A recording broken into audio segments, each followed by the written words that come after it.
നമസ്കാരം. Gold price Kerala today 2.0 സ്വാഗതം. സ്വർണ്ണവിലയും സ്വർണ്ണ വിപണിയിലെ വാർത്തകളും അറിയാൻ ചാനൽ സബ്സ്ക്രൈബ് ചെയ്യാനും വീഡിയോക്ക് ഒരു ലൈക്ക് തരാനും മറക്കരുത്. ഏറ്റവും വലിയ സ്വർണ്ണ ഉപഭോക്താക്കളാണ് ഇന്ത്യ.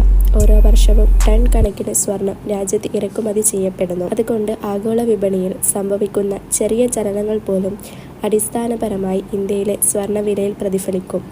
അതേസമയം രാജ്യാന്തര വിപണിയിൽ സ്വർണത്തിന് വില കുറഞ്ഞാൽ ഇന്ത്യയിലെ വില കുറയുമെന്ന് നിർബന്ധമില്ല. രൂപയുടെ മൂല്യം, പ്രാദേശികമായി ആവശ്യകത, ഇറക്കുമതി തീരുവ എന്നീ ഘടകങ്ങൾ ഇന്ത്യയിലെ സ്വർണ്ണവില നിശ്ചയിക്കുന്നതിൽ പ്രധാന പങ്കുവഹിക്കും. കേരള വിപണിയിൽ പവന് 80 രൂപയാണ് കുറഞ്ഞത്. ഇതോടെ 72,040 രൂപയിലാണ് സ്വർണ്ണവില. ഗ്രാമിന് 10 രൂപ കുറഞ്ഞ് 9,005 രൂപയിലാണ് സ്വർണ്ണവില.